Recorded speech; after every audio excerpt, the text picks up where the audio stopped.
자, 교과서 59쪽. 미안. 자, 교과서 55쪽. 조공과 책봉의 외교 형식 하도록 하겠습니다. 조공, 책봉 여기에 대해서 우리 그래프를 그리면서 같이 공부를 하면 될 것 같아요. 자, 먼저 조공, 책봉의 개념부터 좀 같이 살펴보고 가도록 하겠습니다. 조공이라는 것은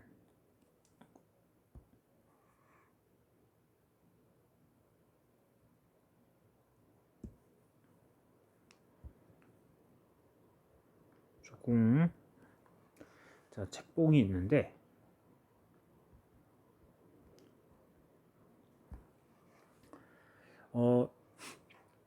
중국에 있는 주변 국가들이 중국이 있으면은 그 주변 국가들이 우리가 신하의 나라입니다 하면서 중국에다가 이렇게 뭐 조공품을 갖다 바치는 거예요. 뭐 물건이 될 수 있고 뭐 어떤 그 특산물이 될 수도 있고 뭐 어떤 거든 간에. 자, 그러면 중국은 이 조공을 받고서 이 주변 국가의 왕을 너는 그 왕에 임명한다 하고 책봉을 주는 겁니다. 자, 이런 방식으로 운영이 많이 됐는데 이 관계에서 중국은 무엇을 얻었느냐? 중국은 명분을 얻는 거예요. 주변 국가로부터 조공을 받고 내가 이 세계의 주인이다. 이 세계에서 내가 가장 높은 왕이다. 왕 중에 왕, 황제다. 하고 명분을 얻어요. 그럼 주변국들은 왜 중국에게 이런 것들을 바쳤느냐? 이 주변국들은 경제나 문화적인 실리를 얻을 수 있었어요. 경제 문화적인 실리를 얻었다.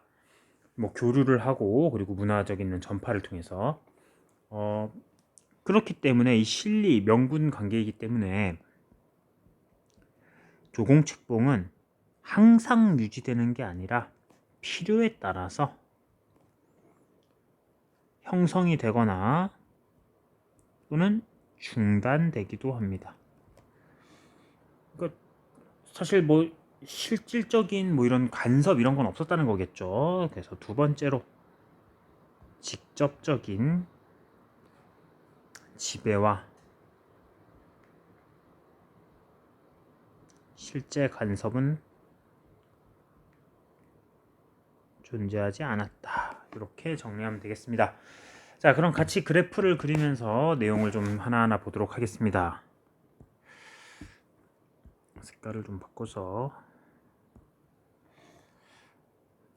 중국이란 나라가 기준으로 할 때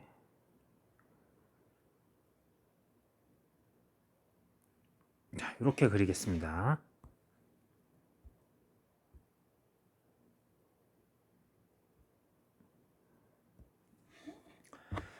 맨 먼저 이 조공-책봉 관계가 등장하게 되었던 시기는 언제이냐?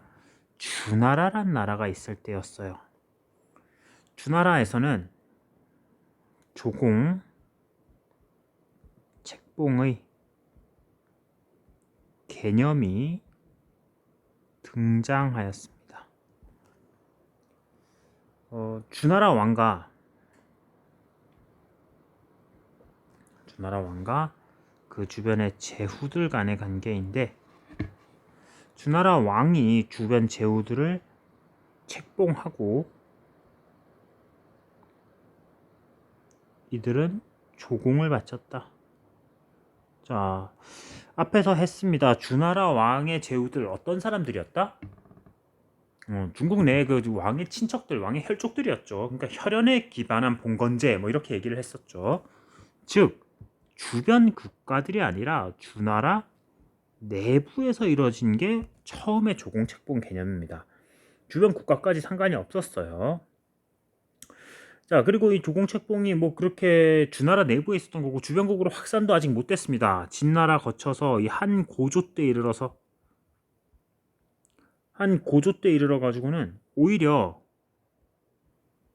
그 묵특이라는 흉노의 선우와 싸워서 그 백등산에 치욕했었죠. 평성에 치욕. 백등산 전투에서 패배를 함으로써 오히려 한나라가 우세한 게 아니라 열세의 입장에서 그렇게 외교 관계를 맺기도 했었어요. 여기서는 묵툭선우와 그냥 화친을 유지하는데 오히려 한나라가 열세인 입장도 있었어. 그럼 이 한나라가 언제 주변국으로 조공책봉 관계를 확장했느냐? 한나라 때 조공책봉이 주변국으로 확장되거든. 한 고조 때까지도 못했던 일을 누가 해냈느냐? 우리 다 들어봤습니다. 이제 한 무제 때 했었죠. 자, 무제는 뭐 앞에서 얘기했듯이 흉노를 정벌하고 뭐 남비의 고조선까지 이렇게 복속시켰던 강력한 군주입니다. 그래서 한 무제는 화이관에 바탕한, 화이관은 세상의 중심이 중국이고 주변 국가들은 다 오랑캐다 뭐 이런 중국의 그 오만한 사상입니다. 화이관의 바탕에서 조공책봉 관계를 주변국으로 확장합니다. 정복한 지역에 군현을 설치하기 시작해요. 그래서 고조선의 한 사군, 남비엣 이런 곳에 군현을 설치하면서 정복을 해냈고 또 주변국에게 조공책봉을 막 요구하기도 했습니다. 이 한 무제 때 주변국으로 확장된 조공책봉 관계에 후한을 세웠던 광무제 때에 이르러서 일본에서까지 조공사절단이 찾아와요. 그래서 이 조공을 받고 일본 왕에게 외노 국왕에 책봉을 내리기도 했었죠. 이것도 앞에서 나왔습니다가 외노 국왕에 책봉을 내렸다. 자, 그렇게 한나라의 이 조공책봉 관계는 국제사회에 전파가 되었습니다. 그리고 그 이후 중국이 그 청나라가 망하는 순간까지 계속해서 얘네들은 조공책봉 관계를 유지하려고 듭니다. 그래서 우리나라 뭐 조선, 고려 다 조공책봉 관계랑 관련이 있어요. 근데 여기 보면 내리막이 지금 있지. 다음 그래프는 왜 내리막인가 하니 이 남북조 시대입니다. 이때가 위진 남북조 시대는 앞에서 얘기했듯이 중국 자체가 남북조로 나뉘고 또 북조 내에서도 막 5호 16국 나눠서 계속 싸우는 시기라 했잖아. 이때는 한마디로 다원적 그리고 실리 외교의 시기예요.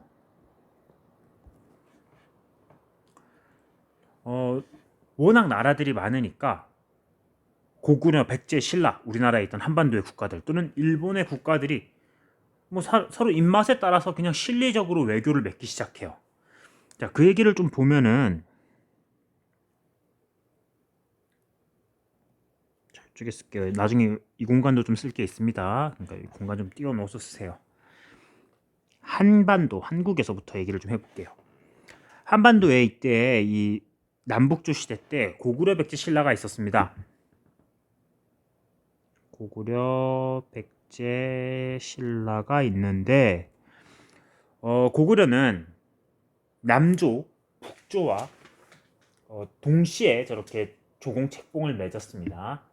고구려는 남북 모두와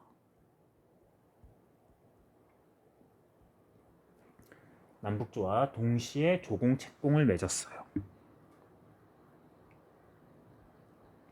이게 원래 말이 안 되는 거거든. 조공책봉 관계가 뭐냐면은 하나의 황제가 하늘로부터 권력을 부여받았으니까 이 황제에게 주변국들이 모두 숙여라 이건데, 근데 또 다른 데 가가지고 고구려라는 나라가 여기도 가고 여기도 갔다 됐다는 거죠. 양다리를 걸친 거죠. 그러니까 너희들의 명분, 뭐 중국에서는 뭐 하늘의 뜻을 받아서 뭐 황제고 어쩌고 하는데 그런 명분은 관심 없고 나는 남북조 모두와 조공책봉을 맺고 실리를 맺기겠다 이렇게 선포한 거죠. 거기다가 고구려는 자체적으로, 고구려입니다 지금 쓰는 거는, 자체적으로 자국 중심의 천하관까지 있어요. 조공을 하면서도 또 고구려 내부에서는 우리나라도 하늘의 아들이다, 우리나라를 세운 동명왕은 하늘의 자손이고, 그리고 넓은 땅을 다스리면 우리나라는 태왕이다. 이렇게 자기네 스스로는 또 자국 중심의 천하관도 있습니다. 그러니까 정말 중국에게 그냥 명분 요것만 딱 주고 자기네는 모든 실리를 취하고 있는 거죠. 고구려가 내부에선 또 자기네들 나름대로 황제 태왕이라 칭하고. 자, 백제의 경우는 중국 남조와 교류를 했습니다. 우리 한국사에서 할 때 백제 침류왕 나왔거든. 백제 침류왕이 불교를 받아들였는데 그때 중국 남조로부터 받아들여요. 신라는 그 이전까지는 중국과 교류를 못하다가 진흥왕 때 한강 유역을 완전히 장악한 후 남북조와 교류를 했습니다.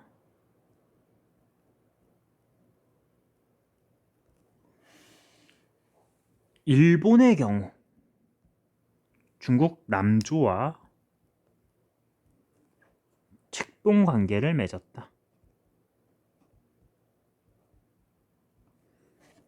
일본의 경우는 중국의 남조와 함께 책봉 관계를 맺었습니다. 여기서 일본은 책봉은 맺었는데 조공은 없었습니다. 조공은 없이 그냥 책봉만 받았어요. 이때 당시는. 다음에 다시 이 조공 책봉 관계가 상승하게 되는 것은 중국의 재통일. 수나라가 짧게 통일했지만 수나라는 너무 짧았고 그 다음 왕조인 당나라 때죠. 당나라는 당나라 중심의 국제 질서를 확립한 곳입니다. 그 전까지 뭐 이렇게 고구려 백제 신라가 있고 막 해서 막 자기는 나름대로 있었는데 이거를 완전히 이제 중국 중심의 질서로 동아시아 질서를 그렇게 완성한 왕조예요. 한국의 경우에는 당나라 때 당시 한국은 신라와 발해가 있어요. 고구려 백제 망했어 이제. 신라 발해 등이 당나라 중심의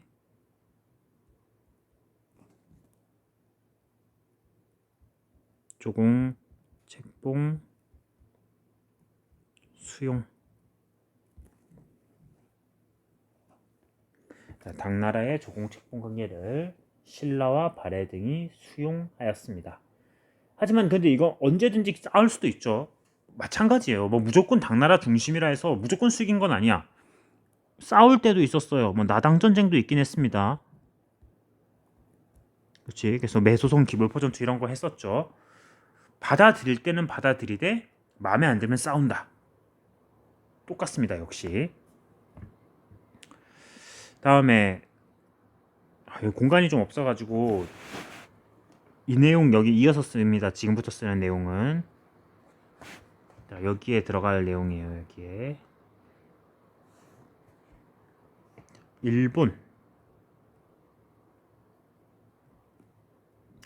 일본은 당나라와 조공 관계만 맺습니다. 일본의 경우는 당나라와 조공 관계만 맺고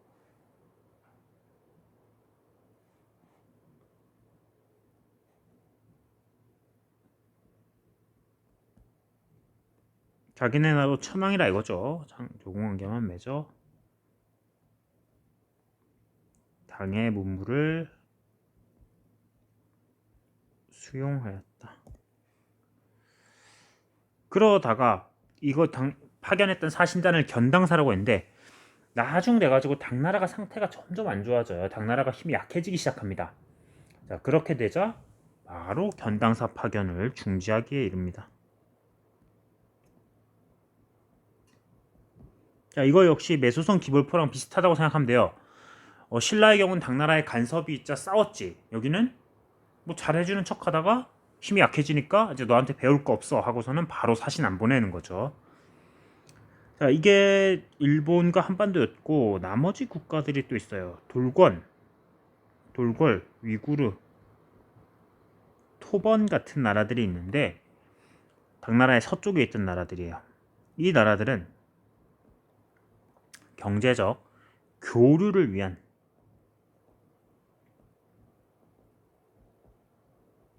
조공, 책봉의 관계를 맺습니다. 정치적 해석보다 그냥 경제적인 거야. 그래서 중국의 입장에서도 얘네들은 싸움을 너무 잘하고 이러니까 또 경제적 이득을 뭐 해서 조공책봉을 내었다가 경제적 이득이 자기네 마음만큼 안 되면은 바로 쳐들어오거든. 그래서 당나라가 어쩔 때는 화번 공주라는 공주들을 파견을 해요. 화번 공주는 당 황제들의 딸인데, 딸이나 뭐 그 이제 그뭐 황족의 딸이라고 생각하면 될 것 같아요. 황제 직접의 딸보다는 황족의 딸들인데 이들을 주변국에 보내는 거야, 공주들을. 그래서 그 이제 침략을 막는 거죠, 공주를 보내서. 당태종이 토번에 문성공주라는 사람을 보냈던 일이 되게 유명합니다.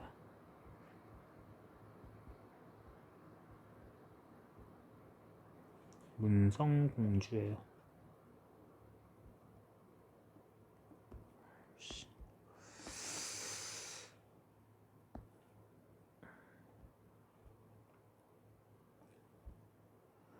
당태종이 토번에 문성공주를 파견했던 일. 자, 됐습니다. 이제 그 조공책봉 관계에 중국에게 명분 그리고 주변국이 실리를 얻는 그 외교 관계에 대해서 봤고, 교과서를 좀 볼게요.